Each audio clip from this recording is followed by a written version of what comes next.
nos teus pés e receber da tua graça e da tua glória. Porque se nós soubéssemos o caminho que devemos andar, não precisaríamos de um guia, de um pastor, e o Senhor é o pastor das nossas almas. Se soubéssemos como nos conduzir, não precisaríamos de um eterno sumo sacerdote. Por isso, Deus vivo, nos concede graça e misericórdia, abençoa a nossa mente, todo o nosso ser, repreende e envergonha, meu Senhor, todas as forças das trevas, e todo espírito contrário ao mover do teu espírito perca as forças, não prevaleça, seja expulso, mas o teu nome, ó Santo Deus, seja bendito e glorificado eternamente. Nós te damos graças, Senhor, em nome do Senhor Jesus. Amém. Amém. Eu quero que você abra sua Bíblia. Segunda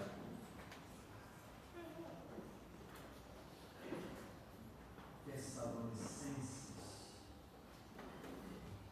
no capítulo 2. Enquanto você vai abrindo aí, nós queremos falar sobre uma palavra que existe, que dá-nos um grande sinal. Essa palavra é apostasia. A apostasia, segundo a Escritura, porque a apostasia pode ser enquadrada em muitas situações. É uma palavra comum que faz parte dos vocabulários da humanidade, mas a palavra inserida no seu contexto, ela vai falar aquilo dentro de um cenário. Então a palavra apostasia, dentro do nosso cenário evangélico, representa a atitude de uma pessoa que abandonou a sua fé. Mas você vai ver pessoas que estão dentro das igrejas, e pelas pessoas estarem dentro das igrejas, você não vai muitas vezes classificá-las como apóstatas, porque estão dentro de uma igreja. Mas quando a Bíblia fala de apostasia, ela fala de um caráter interior. Não está falando de, aquela pessoa está na igreja. Não. Tem igrejas que já não são mais igrejas, e a gente dá igreja tal, mas na verdade quando a gente para falar tecnicamente, já não consideramos mais aquela igreja. Quando às vezes a gente diz, igreja universal, caramba, aquilo não é igreja, é templo do diabo.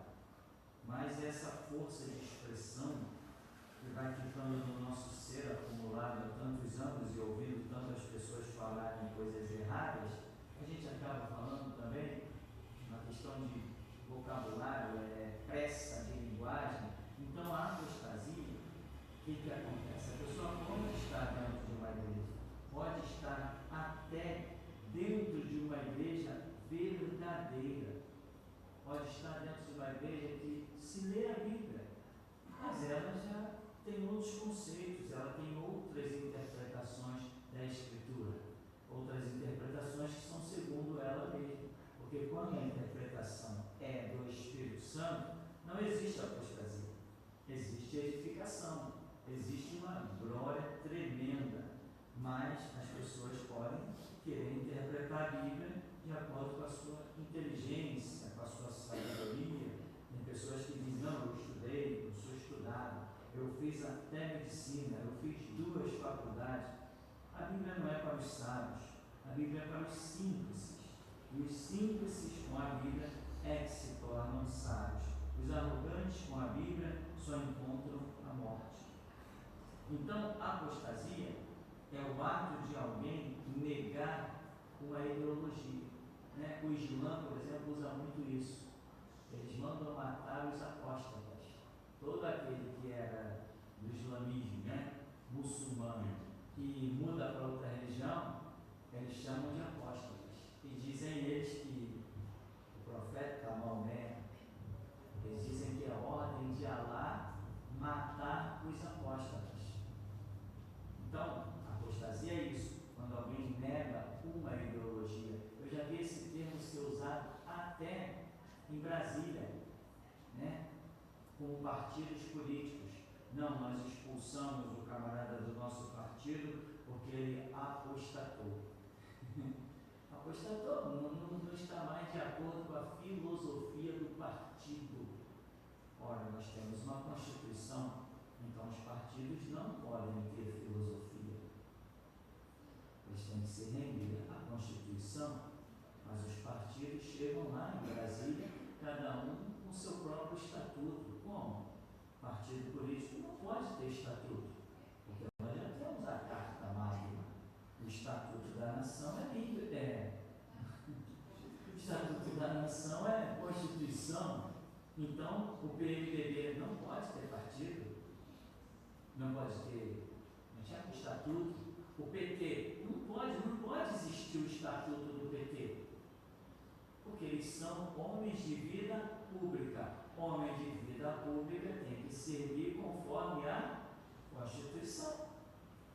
Amém? Então, o que acontece? Quando um cristão entra para a política, ele vai ter legalmente, por uma regra lógica, um cristão na política, ele tem que servir a nação segundo uma lei.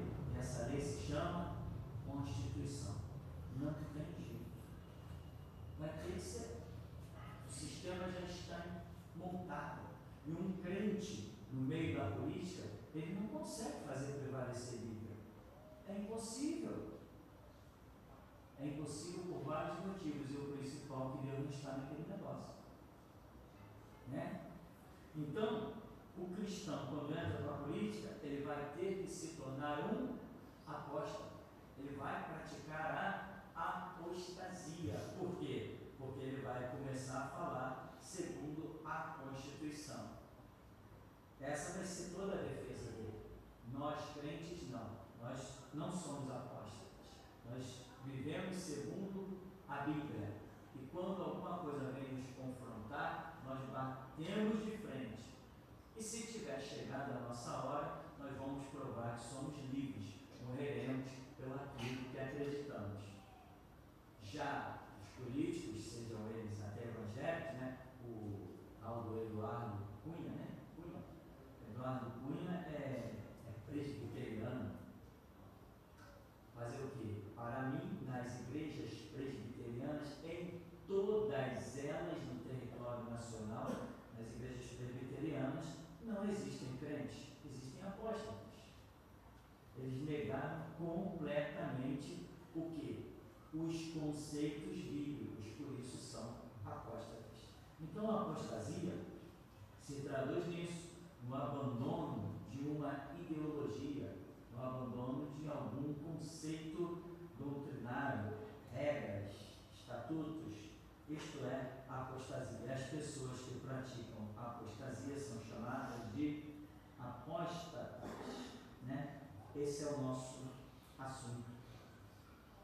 Segundo Tessalonicenses, no capítulo 2, diz: Irmãos, no que diz respeito à vinda do nosso Senhor Jesus Cristo e à nossa reunião com Ele, nós vos exortamos a que não vos demovais da vossa mente com facilidade, nem vos perturbeis, quer por espírito, quer por palavras, quer por epístola, como se procedesse de nós, supondo tenha chegado o dia do Senhor.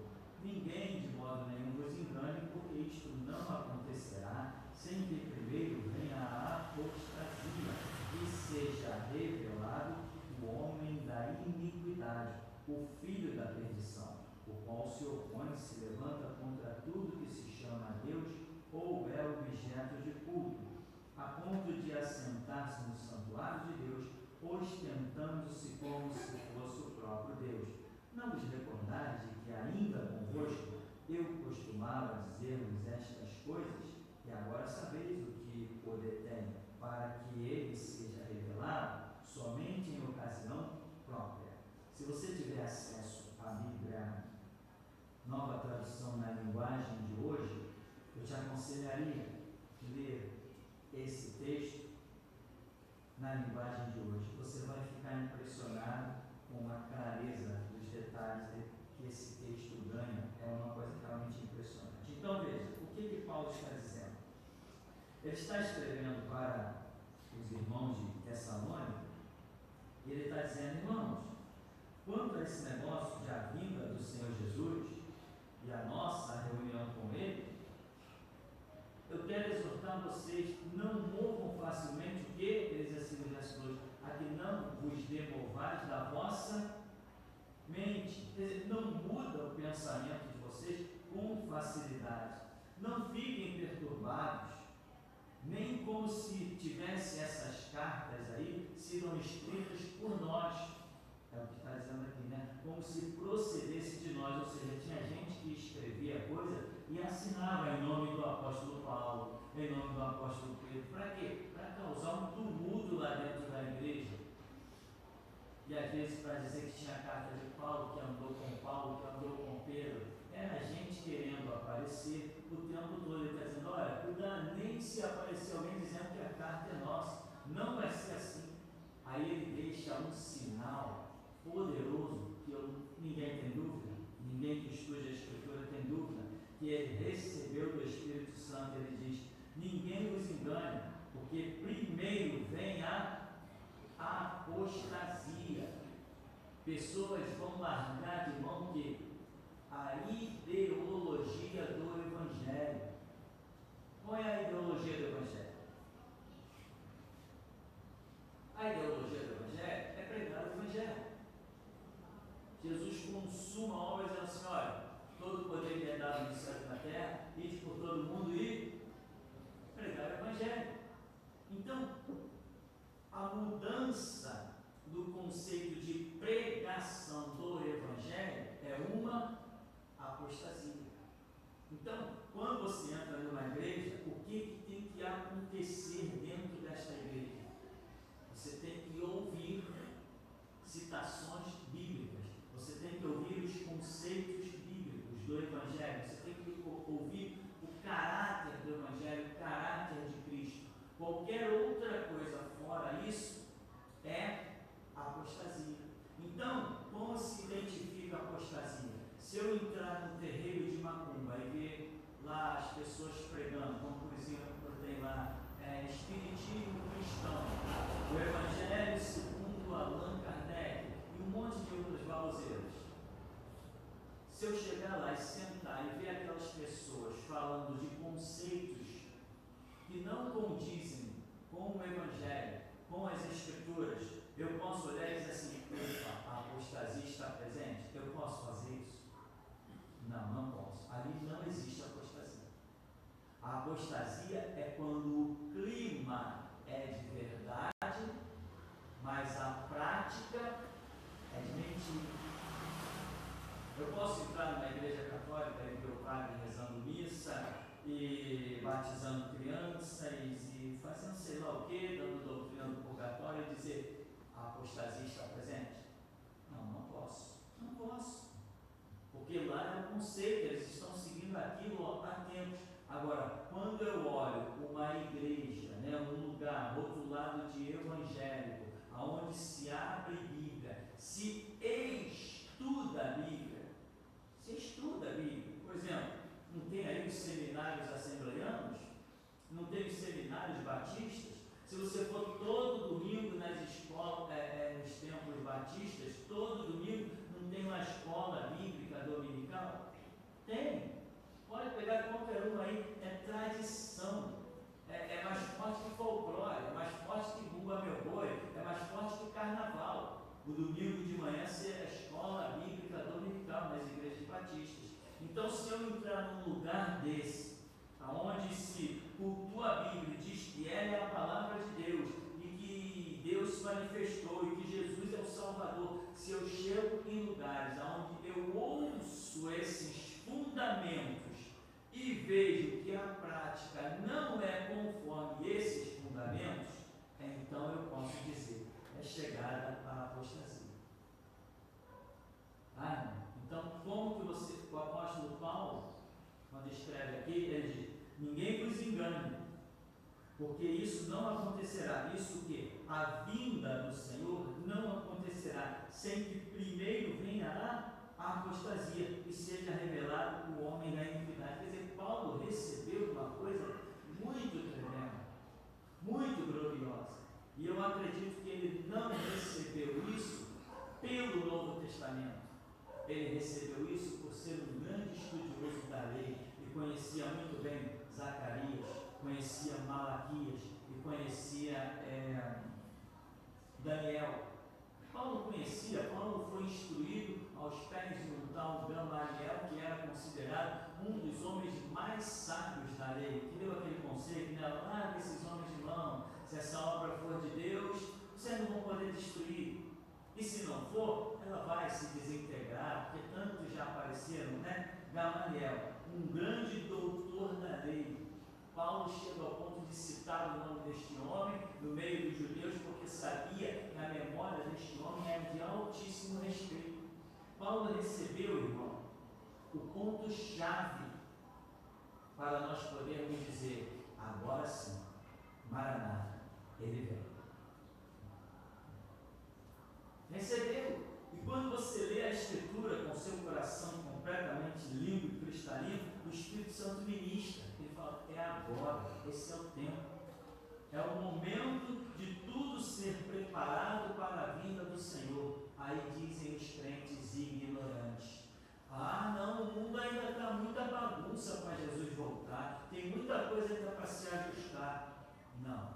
Paulo diz que quando Jesus vier se manifestar, quem vai estar no poder? O homem do pecado, o homem da iniquidade, o iníquo. Então, a iniquidade, a apostasia, isso é o quê? Caos generalizado. Pessoas negaram a fé, pessoas estão andando segundo a sua própria avareza, ou seja, estão querendo tudo que as pessoas fazem se traduz em dinheiro. Ninguém pensa em mais nada, só se pensa em dinheiro. O presbiteriano Eduardo Cunha está aí, está se estimando que ele desviou 500 milhões de reais.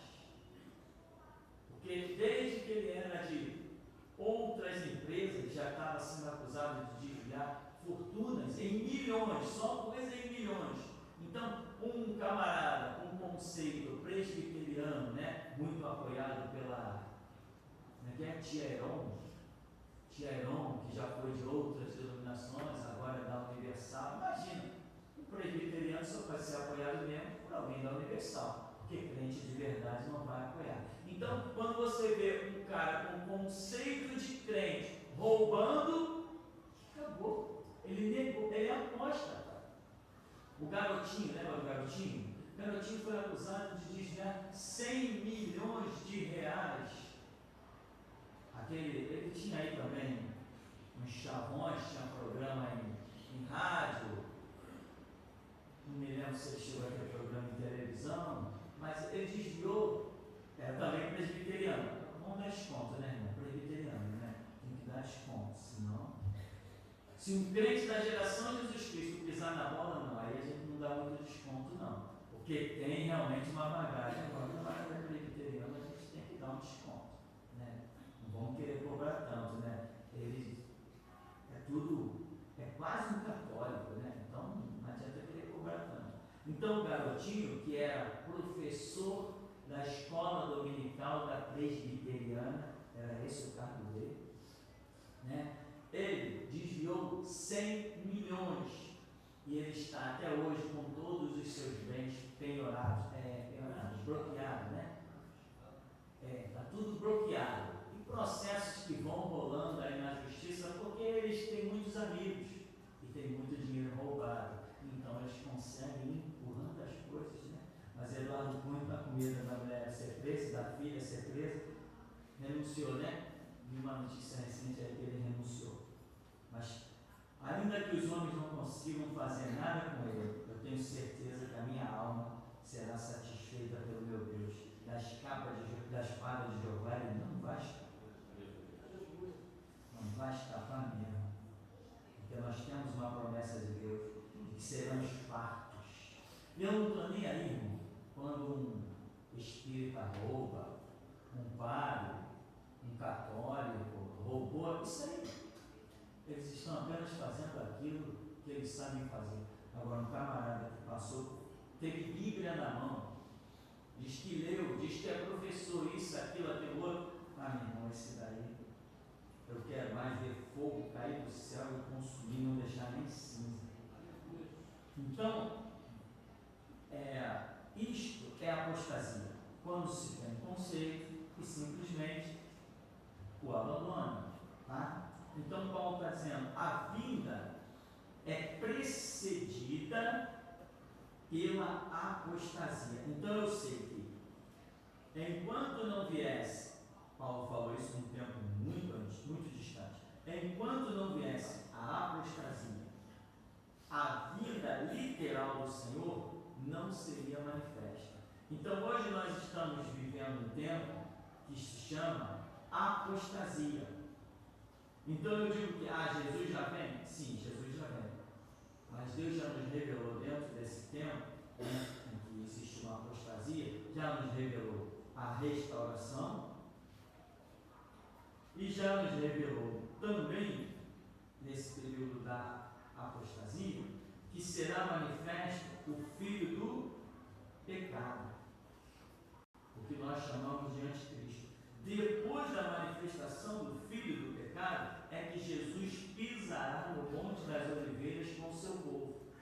Mas Deus já nos ensinou também que antes disso a sua igreja será arrebatada. Antes disso, antes de Jesus pisar no Monte das Oliveiras, haverá um povo forte, valente, um povo jamais visto igual sobre a face do planeta em parte alguma, um povo muito conhecedor do projeto de Deus, um povo que sabe para que nasceu e vai cumprir o seu papel, um povo chamado o grito da meia-noite. Então, isso já são coisas fundamentadas, assim como Deus revelou para Paulo a apostasia, a iniquidade, o homem do pecado e a vinda de Cristo. Deus tem revelado para nós, porque revelou para Paulo, mas a Escritura já dizia, amém? Daniel está lá dizendo, e revelou para nós, mas a Escritura já dizia. Só que não basta estar escrito, tem que ser revelado. Não basta estar escrito. Se bastasse, todo mundo estava sabendo. E não estão sabendo. Tem gente até, eu já li a Bíblia 2 vezes, eu já li a Bíblia 5 vezes, mas não sabe, porque não basta estar escrito. Se bastasse estar escrito, não precisaria ser revelado. Então, uma coisa é estar escrito e outra coisa é ser revelado aquilo que está escrito. Então, o grito da meia-noite foi nos revelado, a restauração foi nos revelado, como revelado, nós alcançamos o entendimento do que a Escritura fala sobre isso. Então, qual é o tempo que hoje nós vivemos? Vivemos o tempo da apostasia. E dentro desse tempo da apostasia, temos uma dispensação chamada restauração. Então, a missão de quem entendeu a restauração também entendeu a apostasia. A missão dos restauradores é denunciar a apostasia. Essa é a missão. Esta é a missão. Como que a gente faz isso? Soltando a voz mesmo, falando, pregando, mostrando o texto, elucidando, porque não vai bastar muitas vezes as pessoas, normalmente, não basta a pessoa chegar lá e ler o texto na Escritura, porque eles podem ler, mas a revelação não foi lhes dada, porque Deus tem uma maneira de agir em que o mover do seu Espírito não é levado a todo mundo.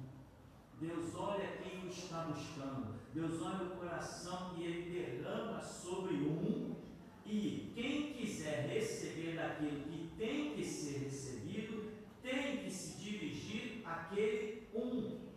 Irmão, atente para isso, muito importante.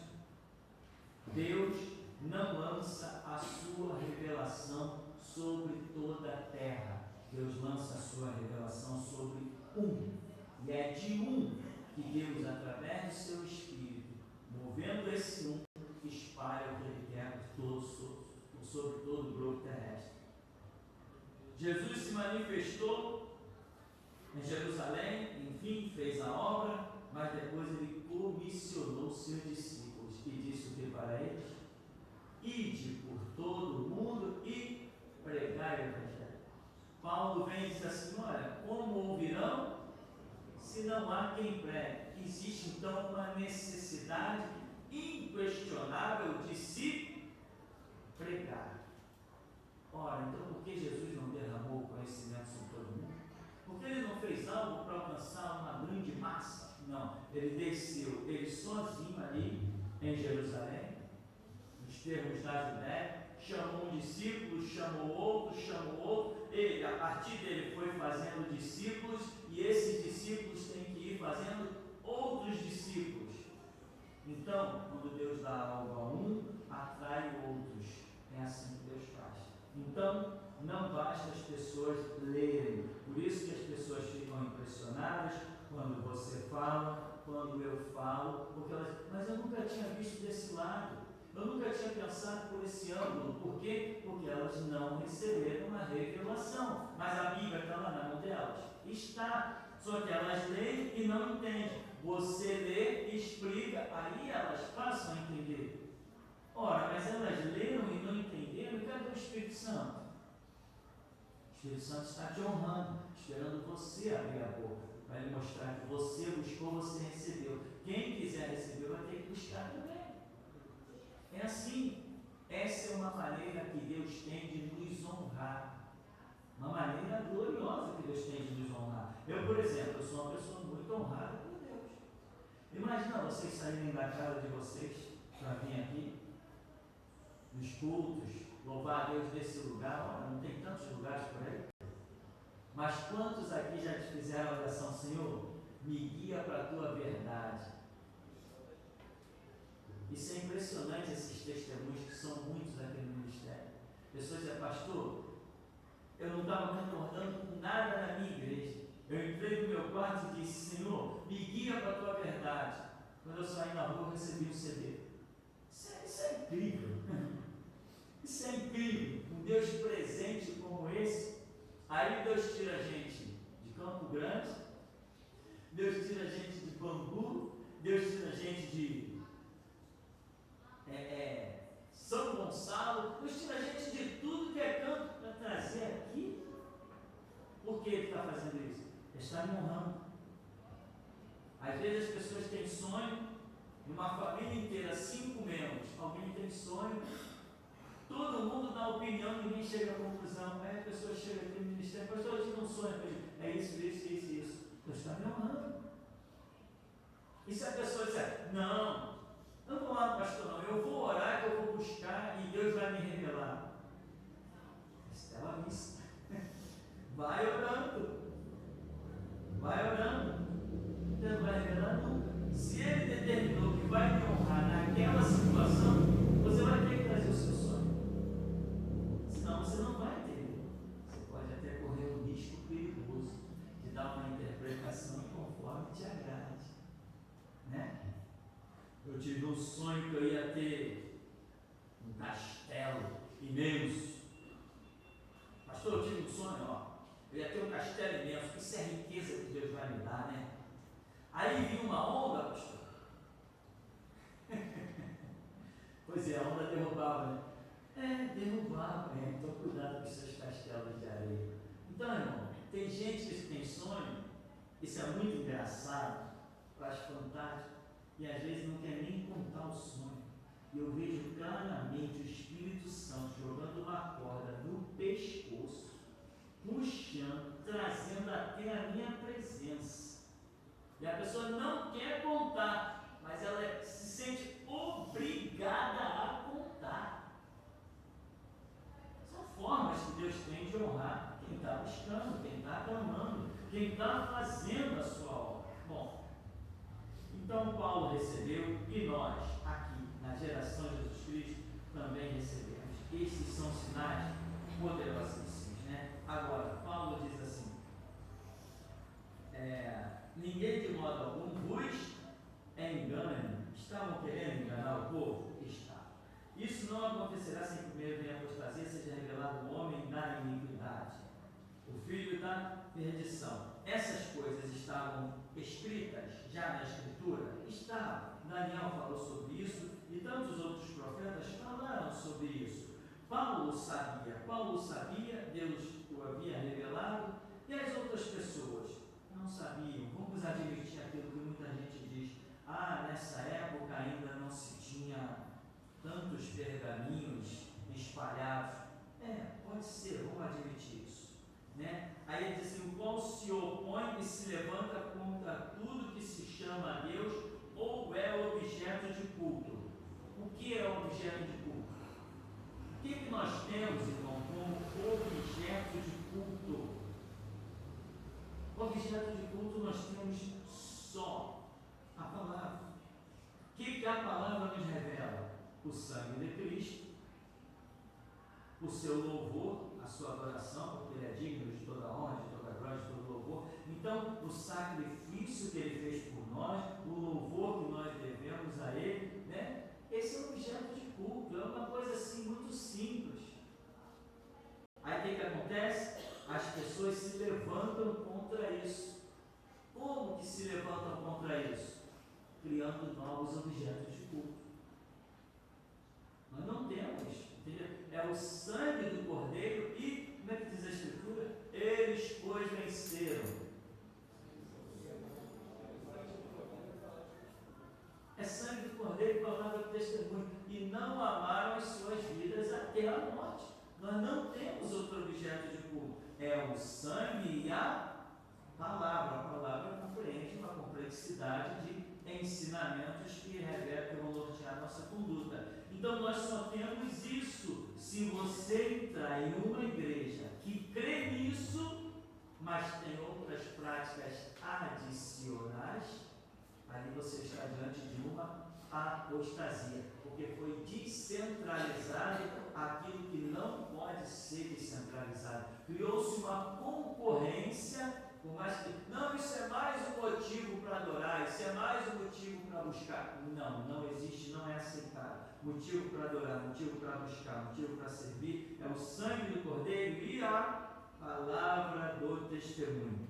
Se você entrar numa organização ou detectar uma pessoa falando que você veja que ela tem, além do sangue do Cordeiro e da palavra do testemunho, quaisquer outros conceitos, você vai estar diante de uma apostasia. Existem apostasias voluntárias e involuntárias. A voluntária, eu diria, maligna, e a involuntária, eu diria, inocente. O que é uma apostasia involuntária? Inocente. É a que eu já pratiquei, é a que muitos aqui já praticaram. Vamos usar uma coisa muito comum. Você já jejuou? Quem já jejuou? Então, eu também. Todos nós já fomos apóstolos. Certo? Nós fizemos cultuar a Deus porque não era objeto de culto. Isso é apostasia. Escapamos do sangue do Cordeiro e da palavra do testemunho. Mas foi involuntário. Eu não visei o meu lucro. Eu fiz por inocência. Eu achava que estava fazendo para Deus. Então Deus olhou e disse assim: eu vou ter piedade desse cara, eu vou ter misericórdia desse jumentinho aí, eu vou me revelar a ele, né? Eu vou ter misericórdia, eu vou até curar ele. Eu tinha problemas de estômago. Ora, quem não tem, fica de estômago vazio aí, para tu ver se tu não vai ter esses problemas. Eu tinha. Chegava, jejuava, às vezes era até meio-dia, às vezes era até 8 horas da noite. Ora, o organismo não aguenta, não foi programado para isso, não foi feito para isso. Mas Deus olhou e disse assim: eu tenho que ter compaixão. Ele não está visando o lucro. Me ensinou, me curou do estômago, me abençoou, né?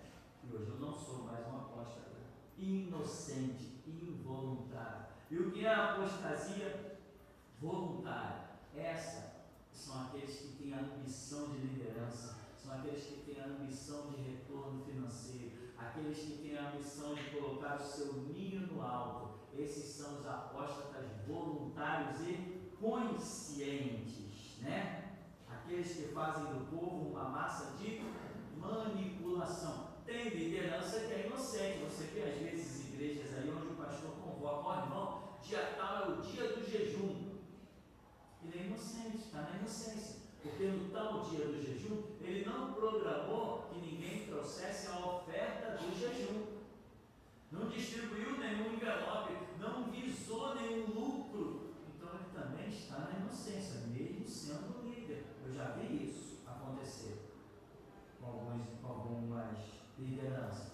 Agora, quando o camarada cria rituais, e nos rituais ele esquematiza uma forma de ter um retorno financeiro, aí é o que Pedro está dizendo, que viriam falsos mestres, enganadores, e que transformariam o povo em uma massa de manipulação, um grande negócio, né? Diz que é boa, isso é a versão da linguagem de hoje, exemplifica claramente, diz que eles iriam explorar o povo,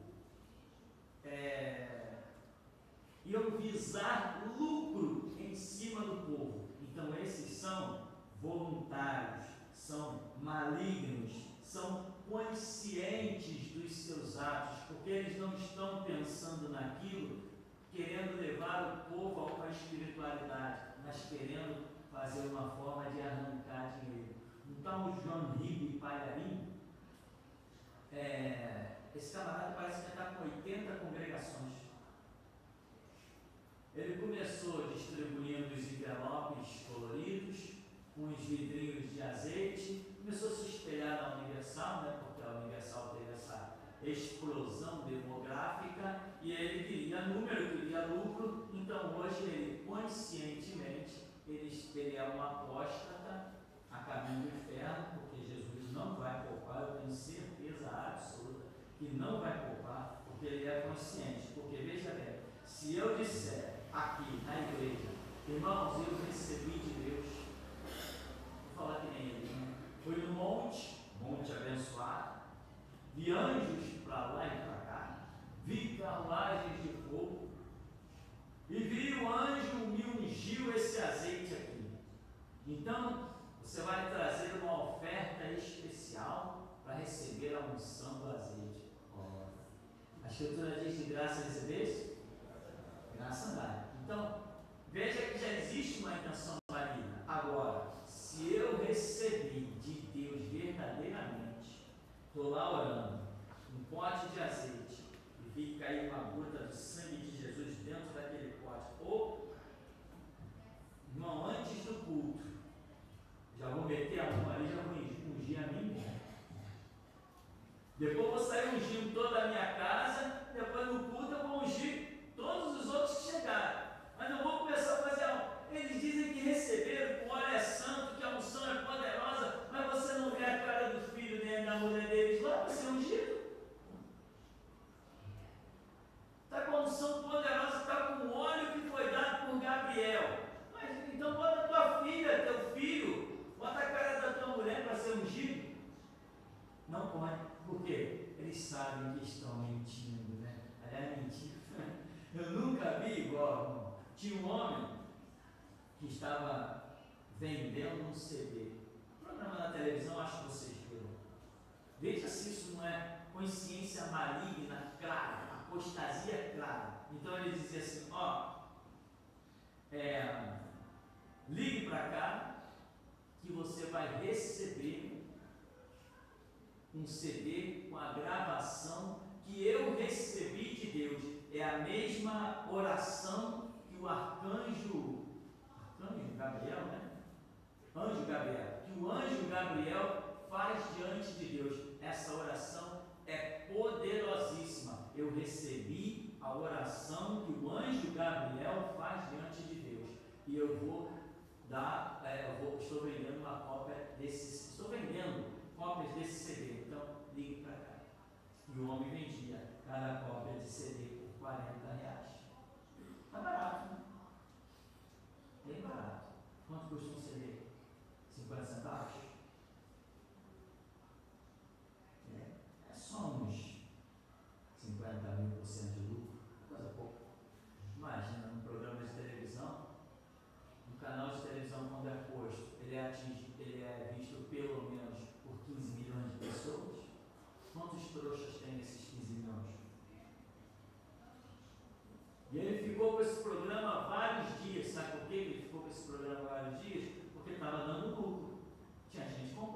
senão a gente tinha um problema agora. Agora eu te pergunto, o homem que diz que está vendendo a oração que Gabriel faz diante de Deus, esse homem é inocente ou ele é culpado? Ele não sabe que ele não recebeu nenhuma oração? Ele sabe. E que papo é esse que quer dizer que Gabriel chega diante de Deus e ele ora e ele faz sempre a mesma oração então? É que nem nós aqui repetimos sempre a mesma oração. Então Gabriel é um robô? Esse homem é culpado ou é inocente? Então com certeza eu não verei o céu. Né?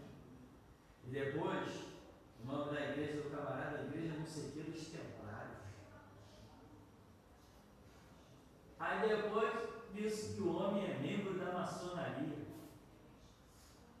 É uma piada com o povo evangélico, usando todos os conceitos, pegava cantoras evangélicas, colocava lá o clipe nos programas dele, atraía a atenção dos evangélicos, que são tão bonzinhos para contribuir, né? Silas Malafaia que diga, não tem mais onde botar dinheiro, aquele apóstata. Quando o homem se junta com o político, ele é apóstata. Isto é apostasia. Só que as pessoas não estão vendo isso. Vamos provar aqui que política com a igreja é apostasia. O que representa, quais são os últimos detalhes da estátua vista por Nabucodonosor? Ferro e barro. Barro é religião, não há dúvida, e ferro é política. Lá nos pés da estátua, ferro e barro. Aí um irmão falou assim para mim, está vendo? Então já está na Bíblia a união da igreja com a política. Você não pode combater.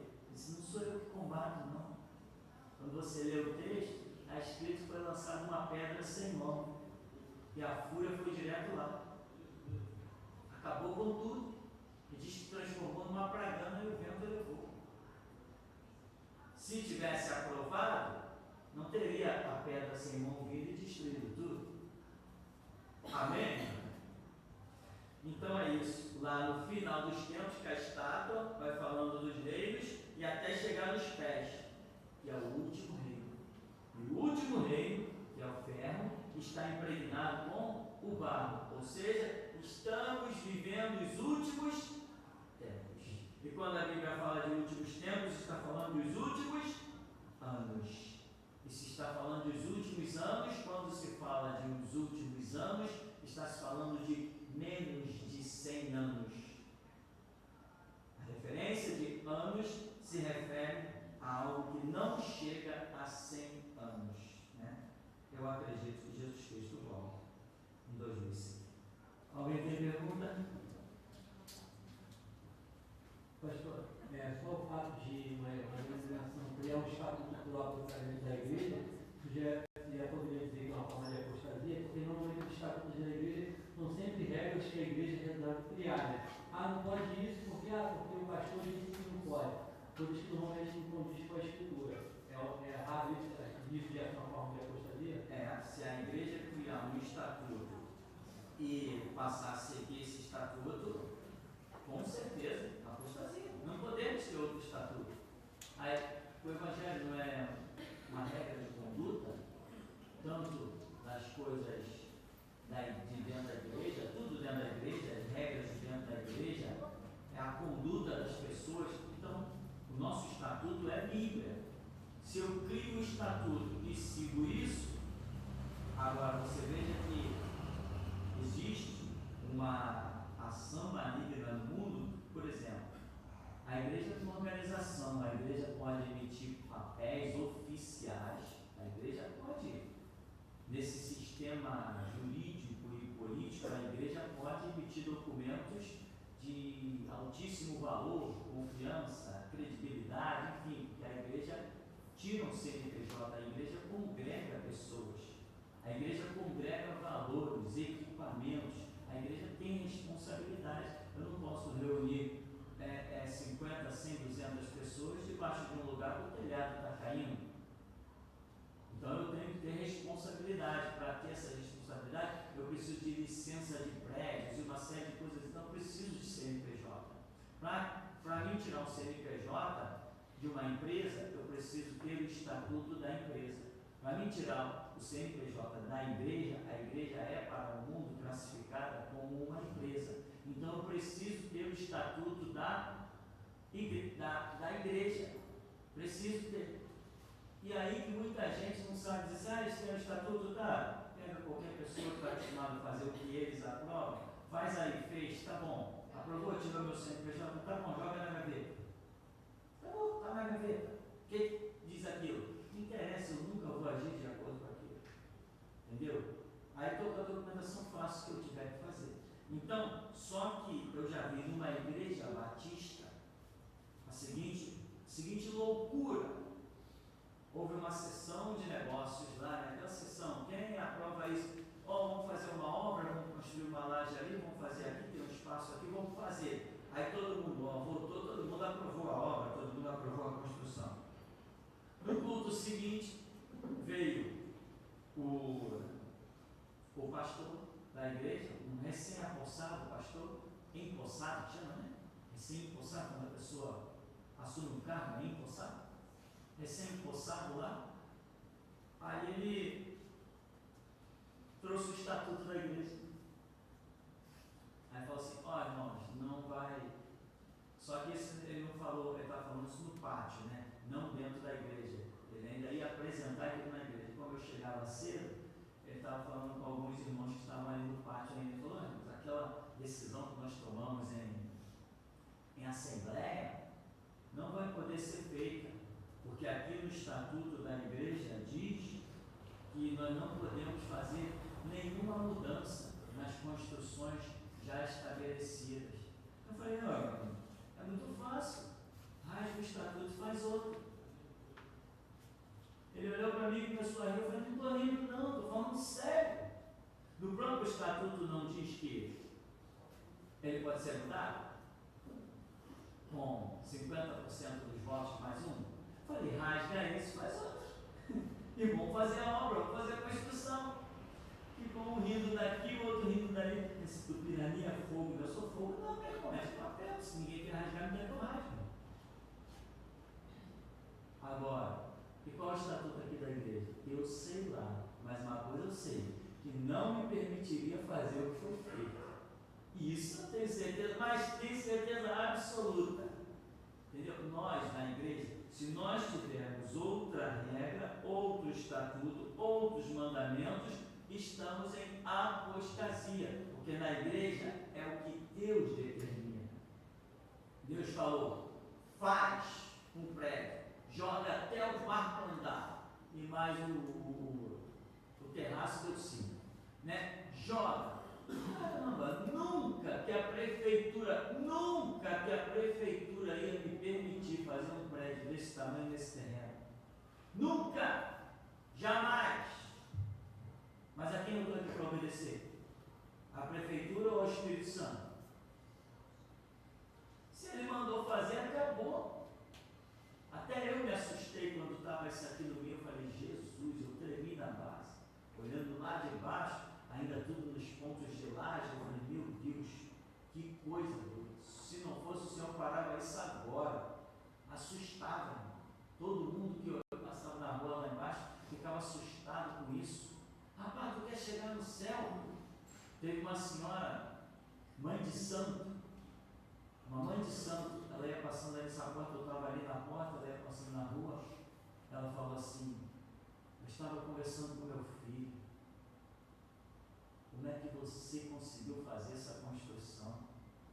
Eu falei, a gente vai pegando ajuda de um lado, de outro. Ela falou assim, não vai não, isso aí é Deus. Mãe de santo. Eu tentei, eu falei, essa coroinha não vai entender nada do que eu vou falar, mas ela entendeu e ainda me deu uma chicotada. Não, é Deus. Apanhei da coroa, irmão, apanhei feio, bem feio. Meu pai fica pensando que a pessoa não entende. Ela mora lá em frente, numa casa lá em frente. Ela falou, não, eu falei com meu filho para fazer isso aí, é só Deus. Então, é isso, irmão. Estatuto, amanhã depois, você vai ter. Lá na China, os irmãos têm a briga ferrenha com essa história de registrar a igreja. Tem que criar estatuto, e no estatuto diz o quê? hoje os estatutos, eu lembro que alguma coisa no departamento jurídico me passou. Eles têm que vir várias cláusulas. Não pode isso, não pode aquilo, conforme artigo não sei o que da Constituição. Isso não sei o que artigo da Constituição. Irmão, fala sério, isso é piada. Eu quero lá saber o que diz a Constituição. Aquilo é lixo. Constituição para mim é lixo. A Bíblia não. A Bíblia é caminho de louvor e adoração, é vida, é glória. Eu não vivo por Constituição. Então, realmente, que fique bem frisado isso. Igreja que segue o seu estatuto é apóstata. Aí apresentou lá o rapaz: olha, irmãos, não vamos poder fazer a construção, porque o estatuto não permite. Eu falei: esse povo ridículo nunca vai a lugar nenhum, porque eles não andam segundo a Bíblia. Não vai a lugar nenhum. Um povo que anda segundo estatutos elaborados por homens não vai a lugar nenhum. Não são servos do Deus vivo, porque seguem estatuto. Só é servo do Deus vivo quem segue Bíblia. Se não segue Bíblia, é apóstata.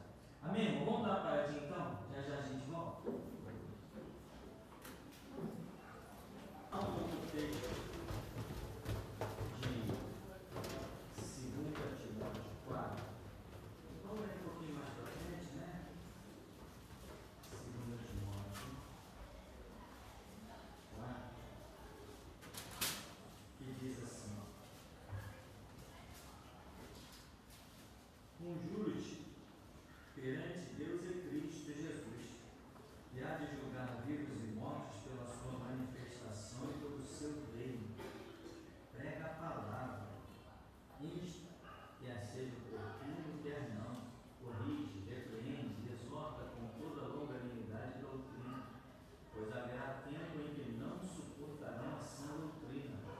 Pelo contrário, cercar-se-ão de mestres segundo as suas próprias cobiças, como que sentindo coceira nos ouvidos, e se recusarão a dar ouvido à verdade, entregando-se às fábulas.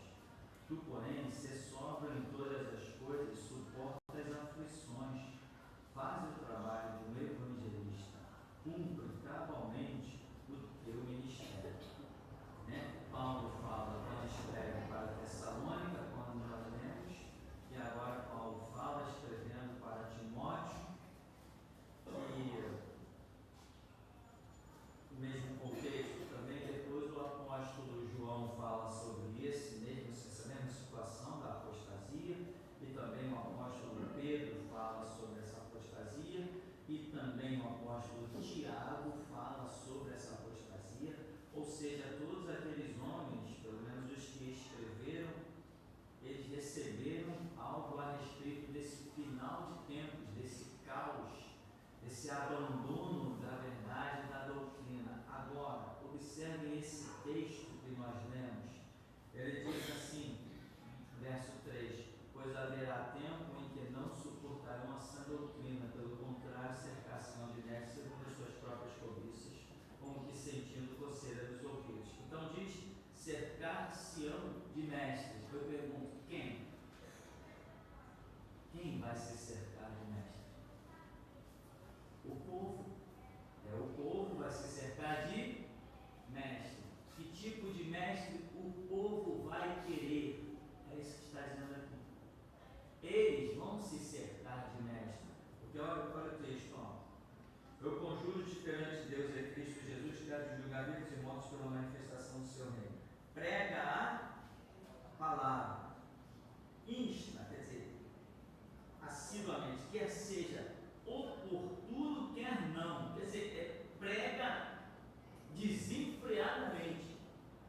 Se você julgar que há oportunidade, prega. Se julgar que não tem oportunidade, prega também. Corrige, repreende, exorta com toda a longanimidade e doutrina. Então, Timóteo, prega a palavra. Prega para quem? Para o povo.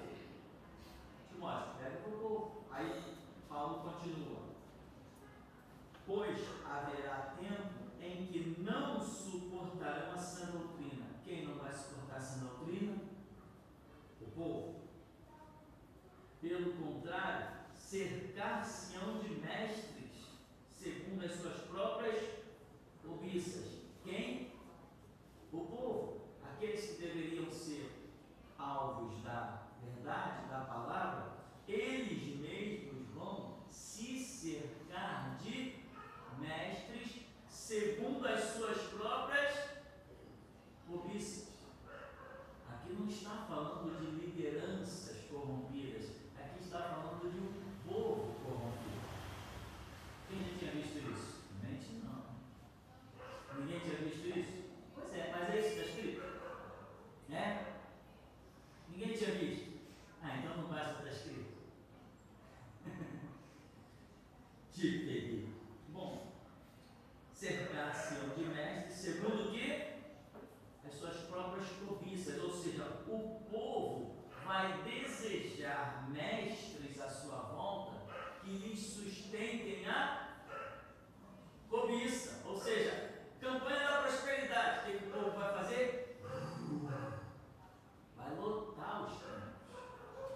O óleo da unção, o óleo que, sei lá, que dá salvação, o óleo que tudo que tu toca vai prosperar, o óleo da bênção de José, o óleo da pedra de Davi, o óleo da queda das muralhas de Jericó, qualquer óleo com qualquer nome, é esse tipo de mestre que o povo vai querer. Quando? Nos últimos tempos. Não é o que nós estamos vendo? As igrejas que oferecem essas fábulas não são as mais lotadas? Não é isso que o povo quer?